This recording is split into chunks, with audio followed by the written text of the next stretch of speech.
Hey guys, जैसा कि आपने मेरी लास्ट वीडियो में देखा था कि हम लोग ने बात की थी उसमें ग्रीक माइथोलॉजी में जो वेयरवुल्व्स हैं उनके ओरिजिन के बारे में, उनकी हिस्ट्री के बारे में, वो कहाँ से आए, वो सारी चीजों की डिटेल्स के बारे में। पर आज जो है वो हम लोग बात करेंगे इंडियन माइथोलॉजी में वेयरवुल्व्स का क्या अस्तित्व है। तो जैसा कि मैंने शॉर्ट वीडियो में एक क्लिप ऐड की थी, वो भेड़िया मूवी का वो सीन जिसमें कि पांडा कहता है हमारे ग्रंथों में यक्ष क्या है, वो इच्छाधारी भेड़िया ही तो है।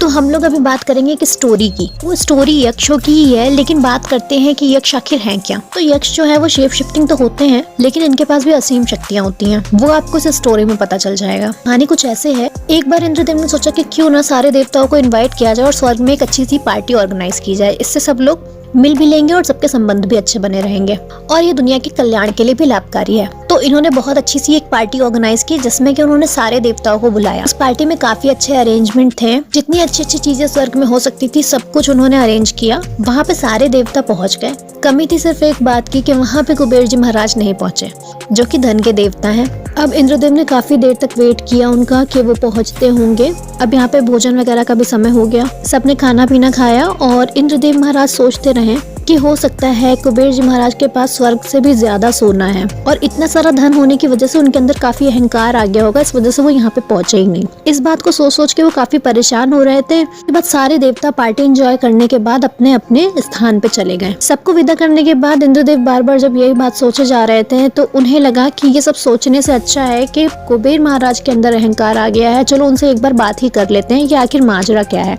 वो क्यों नहीं आए। तो वो निकल जाते हैं उनके महल की तरफ। वहाँ पे देखते हैं वो जाकर के कुबेर महाराज काफी उदास बैठे होते हैं और सारी चीजें इधर से उधर बिखरी पड़ी होती हैं। अब इंद्रदेव ये सब देख करके बहुत परेशान होते हैं। वो जाते हैं कुबेर महाराज के पास और उनकी तकलीफ को पूछते हैं। उनके पास जाने के बाद इंद्र महाराज को पता चलता है कि वो जैसा सोच रहे थे वो सब एकदम गलत है। कुबेर महाराज में तो एकदम भी अहंकार नहीं है, लेकिन वो किसी बात को लेकर के परेशान है और पूछने पे कुबेर महाराज बताते हैं कि असल में दिक्कत ये है कि जिसके पास जितने हीरे जवाहरात सोना चांदी होता है उसको उतना ही चैन नहीं रहता। की रक्षा करने के लिए यहाँ पे बैठा था, लेकिन मेरे ही भाई बंधु जो हैं, मतलब राक्षस गढ़ के लोग बार बार आते हैं और यहाँ पे अटैक करते हैं और यहाँ से नोच नोच के सारे हीरे जवाहरात सब कुछ ले जाते हैं। मैं अकेले इन सब चीजों की कैसे रक्षा करूं, क्योंकि भैया मैं तो उनकी तरह इतना उजड्डी नहीं हूँ। हमेशा आएंगे, लड़ाई झगड़ा करेंगे, आतंक फैलाएंगे और फालतू की हरकतें करके यहाँ से हीरे जवाहरात नोच करके ले जाएंगे। उनकी बातों को बड़े ध्यान से इंद्रदेव महाराज सुन रहे होते हैं। फिर उसके बाद वो कहते हैं बात तो सही है, ये सारे हैं तो बड़े उजड्डी, मुझसे बेहतर कौन जानता होगा, हमेशा मेरे से स्वर्ग खाली करा लिया जाता है। लेकिन क्योंकि यहाँ पे बात है धन की रक्षा की,